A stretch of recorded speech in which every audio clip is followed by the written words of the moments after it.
Hello and welcome to another video. Today I'm going to be showing you my first attempt ever at using ACRYLA gouache. This is when I first got it. I don't know why I decided for the first project I ever did to use black paper, which I also had barely ever used, so that was a bit ambitious of me, but I really enjoyed it in the end, and I think I just thought, let's just go for it. Really, I had this sketch already done and I was waiting to use it for something, and it was kind of just one of those rough little sketches. There's me being really excited about it.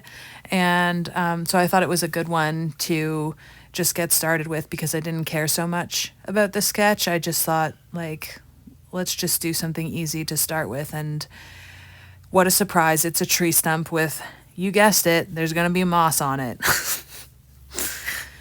And I started in by just kind of picking the colors. I used a piece on the side over there. You can kind of see it on the corner that was also black, that I just wanted to swatch some of the colors on because, you know, the paint can kind of trick your eyes when you see it on the white palette, for example, which is what I was using.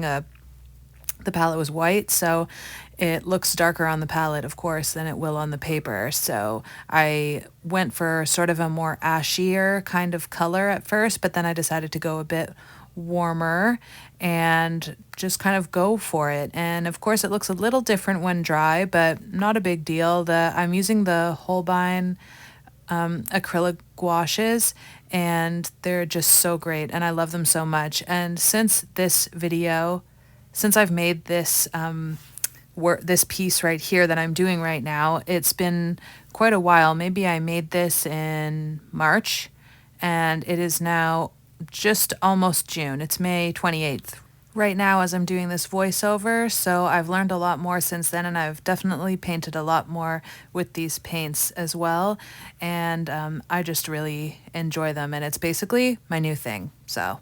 But I thought it would be interesting to show you what my first attempt was and what my thought process was behind it. And I guess where I would start is, of course, I did the black paper. I did the sketch in, I think it was just a pink Prismacolor color erase pencil, just a quick little sketch because I knew I was going to be painting over everything. I obviously wasn't going to be able to see the lines behind this. Just a couple mushrooms, butterflies, do some grass and stuff like that. Just kept it easy. And I knew that I could go over top of anything if I needed to. Like if I made a mistake, I could just go over top of it. But I did know also that because it's acrylic gouache and not regular gouache, that it will dry permanent and I won't be able to lift it or anything after that, which personally to me, that is not a problem. I way prefer that, and I found I've used regular gouache before a little bit, and I found it a bit frustrating. So this is great for me. This is definitely, I picked the right one because I was really like mulling around in my head, which should I invest in when I was looking at starting to paint, and I thought maybe I should do the gouache, maybe I should do acrylic gouache, I don't know, and I definitely made the right choice because that is only a benefit to me as far as I can tell. And you can always go over top of things, like I said. And just the way that I work, I think that this has been a really good choice for me, the acrylic gouache. So I'm really happy about that. And as a bonus, the Holbein colors, as you might know about me if you've been watching, I really like that company. And the colors are so pretty and bright, and they are really quite similar to what they are coming out of the tube. They're basically getting almost the exact color, I would say, most of the time. So it does dry like matte, so you're going to get the matte effect, which tends to change the look of the color. But I think this is the most accurate color. That's what everybody says anyways, and I think it's true. I think it looks great. So, and here I started to get a little fancy with my really skinny brush, and I decided to do a little bit of a reflection of the grass because if we're on black paper, we might as well make some bright reflected light. Why would we not? And so I took a little bit of a tealy kind of bluish greenish color and sort of popped that around the tree stump. I was having a lot of fun at this point. I was like fully in and didn't look back since then, frankly. And then I took a little bit of a pinky purpley sort of color, and I did some shadow, really tiny shadows, and a little bit of yellow, as you can see right here. And I felt like this was like a little bit much, and I kind of was like, ooh, maybe I did too much. I should probably go backwards, I wish. And then you're like, oh yeah, you can't because it's acrylic gouache. So I just took a lighter wash, like added more water to the brown mid-tone color that I was using everywhere, and sort of went over top some of the parts just to kind of tone it all down. And I really like how this looked, actually, how the colors were still coming through underneath, but they were toned down and it didn't have so much detail, just a little bit more big shapes, and then kind of went back in and did detail.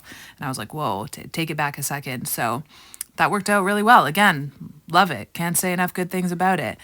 And I just wanted to bring up really quickly that recently on my YouTube, I hit I'm over 5,000 subscribers now. And I just wanted to say thank you so much. If you subscribed, and there's quite a few people that really frequently comment on my videos, I'm really grateful for that, because I know it's really hard to get comments and likes and subscribers in general. And I've just been doing this really seriously for a couple months now, and I'm really grateful to anybody that's been watching my videos, and thank you so much. I really appreciate it, and to have such nice, kind comments has really brightened my spirits in times like these.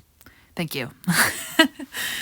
So anyways, here I am doing the grass with my bigger flat brush.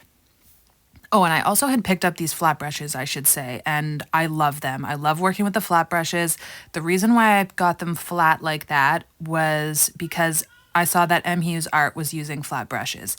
And if you know M. Hughes Art, she is the best. She does a lot of gouache painting, and kind of what started to inspire me to venture into that and think that I could, maybe I should try it.